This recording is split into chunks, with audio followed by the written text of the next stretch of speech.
우리를 위한 하나님의 계획이라는 제목으로 함께 말씀의 은혜를 나누도록 하겠습니다. 오늘은 12월 마지막 수요 예배이면서 송구 영신 예배를 수요 저녁 예배로 드립니다. 오늘이 지나면 내일부터는 이제 2026년 새해가 됩니다. 저마다 한 살을 더 먹게 되고 새로운 삶의 계획들을 새해에 계획하고 또한 그것을 시작하는 시간이 됩니다. 물리적인 시간으로 보면 하루가 지나갔을 뿐이지만 우리의 삶에 있어서는 아주 중요한 마무리와 시작을 하는 순간 가운데 있는 것입니다. 찰나의 시간 동안에 오늘 우리에게 주신 말씀은 로마서 8장 26절부터 28절까지의 말씀입니다. 우리를 위한 하나님의 계획이 어떠한지 함께 말씀을 통하여서 하나님께서 주시는 교훈을 듣게 되기를 소망합니다. 하나님은 완전하신 분이십니다. 또한 온전하신 분입니다. 그런 분께서 우리를 사랑하셔서 우리에게 오셨습니다. 모두가 이 말에 대하여서 그리스도인들이라면 의의가 없을 것입니다. 이 사실을 믿는 사람들은 하나님의 은혜 가운데 거하는 사람들입니다. 하나님은 우리가 온전하기 때문에 또는 완전하기 때문에 우리를 사랑하신 것이 아닙니다. 누구보다 약하고 또한 쉽게 넘어지며 죄악이 많다는 사실을 잘 알고 계십니다. 그러나 그럼에도 불구하고 하나님은 전적으로 우리를 사랑하여 주신다 말씀하십니다. 그것도 도중에 포기하지 않고 끝까지 사랑하십니다. 그리고 얼마 전부터가 아니라 오래전부터 우리가 태어나기도 전부터 이미 창세 전부터 우리를 택정하시고 사랑하시기로 정하셨다라고 이야기합니다. 결코 완전하지 않은 실수가 많고 불완전한 우리를 위하여서 사랑하시는 분이 바로 우리의 하나님이십니다. 그것이 바로 하나님의 섭리이자 하나님의 예정의 가장 큰 핵심입니다. 로마서 8장 1절을 보면 이렇게 이야기합니다. 그러므로 이제 그리스도 예수 안에 있는 자에게는 결코 정죄함이 없나니 이는 그리스도 예수 안에 있는 생명의 성령의 법이 죄와 사망의 법에서 너를 해방하였습니다. 우리 육신의 몸을 가지고 있지만 성령을 하나님께서 주셔서 영의 사람이 될 수 있습니다. 온전한 영으로 인하여 하나님의 흠없는 온전한 자녀가 되게끔 하셨습니다. 하나님의 자녀된 우리에게 좋은 것으로 또한 주시고 축복되고 아름다운 하나님의 사람이 되게 하여 주십니다. 이 성령을 만나면 우리는 가장 큰 변화가 일어나게 됩니다. 찬송가 384장을 보면 나의 갈 길 다 가도록이라고 하는 찬송가에 이런 가사가 나옵니다. 무슨 일을 만나든지 만사 형통하겠네. 내 안에 계신 성령님이 나와 함께하기 때문에 그 믿음이 우리로 하여금 근심과 걱정과 욕심과 아집으로부터 자유하게 한다라는 것입니다. 그런데 예수 그리스도를 믿는 생활을 하더라도 이 성령을 경험하지 못하는 사람들이 많이 있습니다. 즉 교회를 나오지만 아직 성령을 체험하지 못한 사람을 의미하는 것입니다. 그러한 분들의 특징은 어딘가 불안함을 가지고 있습니다. 세상적인 사고방식으로 자신의 여건과 상황과 또한 자신을 들여다볼 때 불안하고 염려되기 때문에 그것에 여념이 없는 것입니다. 세상 만사 사필 규정이라고 하는 말을 알고 계시지요. 심는 대로 똑똑한 대로 그 결과가 나온다라는 말입니다. 이런 사고방식이 머릿속에 떠나지 않습니다. 인과응보의 방식을 가지고 있다는 것입니다. 그러나 우리 하나님을 믿는 사람들은 그렇지 않을 수 있음을 잊어서는 안 됩니다. 나 자신은 의롭지도 않은데 당초에 구원받을 만한 행위 또한 없음에도 불구하고 나를 조명하사 구원케 하시는 하나님의 섭리와 은혜가 있음을 잊지 않으시기를 바랍니다. 결코 우리가 잘나고 죄가 없고 똑똑하고 자격이 있어서 이러한 취급을 받는 것이 아닙니다. 28절에 보면 우리라는 말이 나오는데요. 세상에 속한 사람을 의미하는 우리가 아닙니다. 여기서의 우리는 하나님의 자녀를 의미합니다. 하나님의 자녀는 이러한 믿음과 확신이 있다는 것입니다. 하나님의 자녀란 누구입니까? 첫 번째로 하나님을 사랑하는 사람을 뜻합니다. 말할 수 없는 사람, 하나님을 아는 사람을 의미합니다. 그저 이것을 지식적으로 아는 것이 아니라 하나님을 더욱 사랑하며 하나님을 더욱 알아가고자 하는 사람입니다. 그렇기 때문에 완전함을 추구하거나 온전함을 이미 가지고 있는 사람이 아니더라도 하나님을 사랑하며 그 온전함과 완전함 되시는 하나님을 알아가며 하나님과 동행하는 삶을 사는 것입니다. 사랑하기 때문에 하나님의 자녀가 되는 권리가 주어지게 됩니다. 두 번째로는 그의 뜻대로 부르심을 입은 사람입니다. 이런 사람들은 모든 것이 합력하여 선을 이루는 것입니다. 이러한 믿음과 확신과 생각을 갖게 됩니다. 그의 뜻대로 부르심을 입었기 때문에 모든 것들이 어그러지고 깨어진 부분들이 합력하여서 선을 이룰 수 있다라고 하는 온전한 생각을 또한 믿음을 품을 수 있게 되는 것입니다. 이러한 믿음, 축복은 세상으로부터 기인하는 것이 아닙니다. 세상적인 지식과 경험만을 가지고 있을 때는 이런 생각을 주어지지가 않습니다. 오히려 세상 지식이 또는 경험이 많을수록 우리에게 있어서는 더욱더 불안이 커지게 됩니다. 권력이나 돈이나 세상 경험이 많을수록 사실은 더 불안해지는 것입니다. 이성과 합리성에서 오는 것들이 우리를 행복하게 해줄 수 있을 거라고 착각하지만 사실은 그것이 우리에게 행복을 가져다 주지 않습니다. 우리의 역사 속에서 보면 이데올로기나 합리성이나 또는 인간의 철저한 이성은 오히려 그 결과적으로 봤을 때 불안함을 우리에게 더 많은 분량으로 심어주게 되었습니다. 그러나 성령 안에서 갖게 되는 믿음은 반대로 합력하여서 선을 이룰 수 있게 해줍니다. 이것은 우리의 생각으로부터 나오는 것이 아닙니다. 바로 성령 하나님이 우리에게 주시는 생각입니다. 결과적으로 축복과 선을 이루게 하는 것입니다. 또한 28절 하반절에 보면은 모든 것이라고 하는 말이 나오는데 좋은 일만을 이것은 의미하는 것은 아닙니다.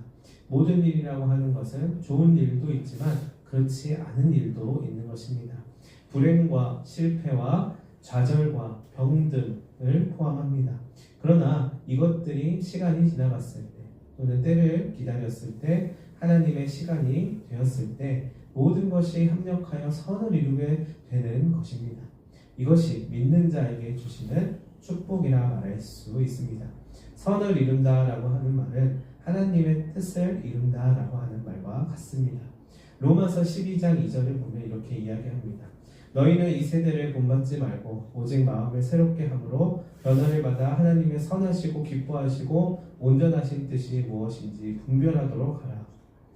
나는 여러분이 이러한 생각을 갖기를 바란다 라고 사도 바울이 이야기하고 있습니다. 또한 어떤 실패와 좌절 가운데서도 소망과 축복을 그리스도 안에서 발견하는 사람이 되어야만 합니다 라고 권면하고 있는 것입니다. 돌아와서 28절 말씀을 다시 한번 봉독하도록 하겠습니다. 우리가 알다시피 하나님을 사랑하는 사람들에게는 모든 것이 한데 어우러져 좋은 결과를 이룹니다. 곧 하나님이 미리 정해두신 계획대로 부르심을 받은 사람들에게는요. 여기에서 합력하다라고 하는 말은 함께 일한다라는 뜻입니다. 합력하여 성공과 실패가 어울러 선이 되는 것입니다.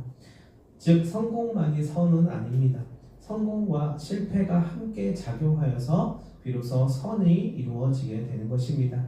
여러분, 그러니 실패했다고 하여서 좌절할 필요가 없습니다. 내가 생각하는 성공을 이루지 못하였다고 하여서 실망하지 않아도 괜찮습니다. 실패와 절망과 그리고 심지어 죽음까지도 하나님 안에 있으면 선을 이룰 수 있는 것입니다. 어떤 것도 하나님의 선이 된다는 것입니다. 광명한 낮이 있고 또한 캄캄한 밤이 있는 것처럼 푸르른 초원이 있고 삭막한 사막이 있는 것처럼 하나님 안에 있을 때 모든 것들이 합력하여 선을 이루게 된다는 것입니다.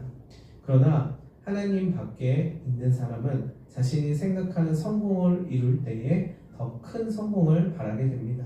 그렇지 않으면 이루어낸 성공이 금방 의미를 잃어버리게 되고 또 다른 열등감과 비교에 시달리게 됩니다. 그리고 실패하였을 때는 절망과 영혼의 죽음이 금방 자신을 엄습하고 맙니다. 결코 합력하지 못하고 선을 이루지 못하게 되는 것입니다. 나의 갈 길 다가도록 어려운 일, 환난, 절망을 겪었지만 이것이 축복이 된다라고 하는 말의 고백입니다. 나의 갈 길 다가도록 예수 인도하시니 어려운 일 당할 때도 족한 은혜 주시네라고 하는 말은 바로 그러한 은혜를 깨달은 자의 고백입니다. 만약 이것들이 없었다면 하나님의 섭리를 어떻게 우리가 이야기하고 느낄 수 있을까라는 생각을 하게 됩니다. 샘물나게 하시네라고 하는 표현은 이런 믿음의 간증을 우리가 해야 한다라고 하는 권면의 말입니다. 즉 우리의 삶에 있어서 샘물이 나오는 것처럼 이러한 믿음의 고백 안에는 그러한 은혜의 힘이 있다는 말입니다. 곤고하고 비참할 때 우리를 구원하신 선을 이루어 주신 하나님을 기억하며 이 찬양을 우리는 불러야 하는 것입니다. 우리 앞에 반석에서 샘물이 나고 어떠한 일을 만나도 두려워하지 않게 될 수 있다는 것입니다. 오늘 본문의 29절을 그 다음 28절 다음의 절을 보면 하나님의 자녀된 우리를 향한 하나님의 목적이 나타나 있습니다. 우리를 향한 하나님의 목적은 다른 것이 아니라 바로 회복입니다. 부모는 자녀에게 꿈이 있습니다. 부모가 원하는 직업을 의미하는 것이 아니라 자녀가 행복하고 훌륭한 사람이 되었으면 하는 바람이 있는 것입니다. 마찬가지로 하나님은 우리가 땅에 살지만 이 세상에서 하나님의 뜻을 이루게 할 꿈이 있습니다. 바로 회복의 꿈입니다. 그것을 알고 계시고 이루실 분이 바로 우리 하나님이십니다. 또한 그것을 나를 통하여서 이루어 가십니다. 나를 아시고 우리가 그렇게 하나님과 함께 그 뜻을 품게 되기를 소망하고 계십니다. 그러나 우리는 그 사실을 깨닫는 데 있어서 개인마다 편차가 있습니다. 삶의 어느 순간에 빨리 깨달을 때도 있지만 또한 늦게 깨닫게 될 수도 있습니다. 사실 사랑이라고 하는 것 또한 마찬가지입니다.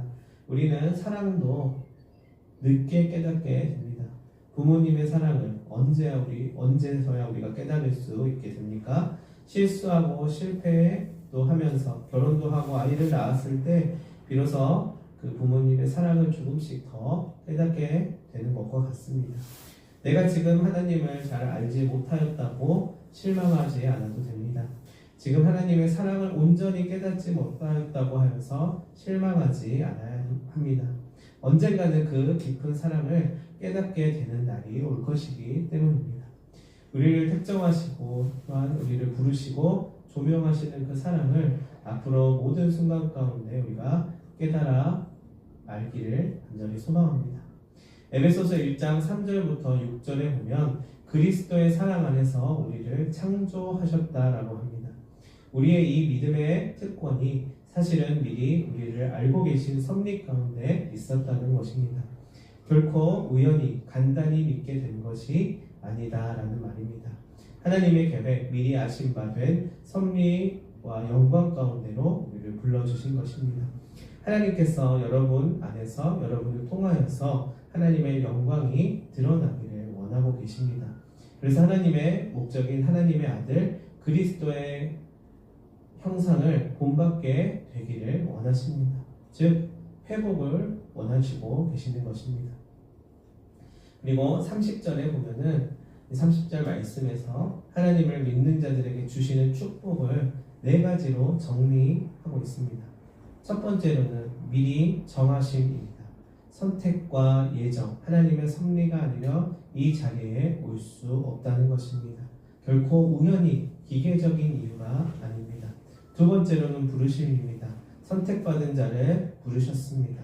우리는 이 부름에 감사해야만 합니다. 혹시 압박에 의하여서 여기 나오신 분이 혹시 계십니까? 억지로 이곳 가운데 이끌려 오신 분이 계십니까? 어찌 되었든 그 부르심에 순종하신 여러분들에게 축복이 있으시기를 믿습니다. 한 가지 예화를 들자면 저 또한 어렸을 때에 교회를 열심히 나온 데 있어서 나름대로 이유가 있었습니다. 고상하고 또한 경건한 이유가 아니라 나름대로 교회라고 하는 곳이 나를 알아주고 또 맛있는 간식도 주고 또 어울리고 함께 놀 수 있는 친구들이 있었기 때문입니다. 그것이 사실은 하나님 때문에 간 것은 아니었지만 하나님은 이러한 계기를 통하여서 더 하나님을 알 수 있도록 하여 주신다는 것입니다. 그러니까 하나님에게 더 잘 보이기 위해서라기보다 다른 목적을 가지고 또한 어떠한 목적 없이 교회로 나오게 되었다 하여도 괜찮습니다. 기도와 또 예배 시간과 찬송 가운데 하나님은 어떠한 방법으로 우리에게 말씀하실지 모릅니다. 여러분, 이것 또한 결코 우연이 아닙니다. 어찌 보면 하나님의 선택하심이 있었던 것이다 라는 말입니다. 이렇듯 하나님이 찾는 자는 언제든 하나님께로 오게끔 하여 주십니다. 우리가 비록 눈치채지 못한다 하더라도 우리가 하나님께 가게끔 하십니다. 마지막 세 번째와 네 번째가 남아있는데 세 번째로는 의롭다 하십니다. 부른 자들에게 우리의 의로움이 아닌 하나님의 의로 의롭게 하여 주십니다. 우린 그 부르심에 응답만 하면 되는 것입니다. 그럴 때 하나님께서 친히 우리를 정하시고 부르시고 의롭다 하실 것입니다. 이제 마지막으로 네 번째입니다. 즉 영화롭게 하신다는 말입니다. 그리스도께 영광을 돌리게 한다라는 뜻입니다. 또한 그 영광 가운데 우리가 참여하게 하십니다. 그저 구원받고 끝나는 것이 아니라 영광스러움에 참여하게 하시는 것입니다. 우리가 이러한 축복들을 누리고 항상 하나님의 계획하신 축복과 소망의 삶을 담대하게 살아가야 할 것입니다. 자격 없는 우리를 예정하시고 불러주시며 의롭다 하시고 또한 영화롭게 하시는 그 하나님을 믿으면서 마침내 하나님의 아들이신 예수 그리스도를 함께 본받으며 그 사랑을 나누고 실천하는 우리 모두가 되기를 간절히 소망합니다. 마지막 우리 본문의 말씀이었던 28절 말씀을 한 번 더 읽도록 하겠습니다.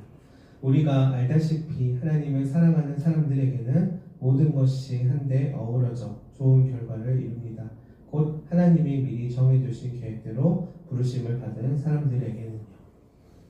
오늘 우리를 부르시고 택정하시고 은혜 주기를 소망하고 계시는 그 하나님을 믿으며 2026년에도 하나님과 깊은 교제를 나누시고 성령의 임재를 삶을 통해서 경험하는 여러분들 모두가 되시기를 간절히 소망합니다. 기도하도록 하겠습니다. 하나님 아버지, 이 말씀을 늘 마음속에 간직하고 기억하고 지키게 하여 주시옵고 그렇게 하나님의 아들의 형상을 닮아가게 하여 주시옵소서. 이 말씀을 듣는 모두가 이러한 마음을 가지고 하나님의 영광을 드러내며 하나님의 영광됨에 참여하게 하여 주시옵소서. 구원받은 우리의 기도를 들어주시옵고 우리 삶이 보다 하나님의 축복이 넘치는 삶이 되게 하여 주시옵소서. 예수님의 이름으로 기도하옵나이다. 아멘.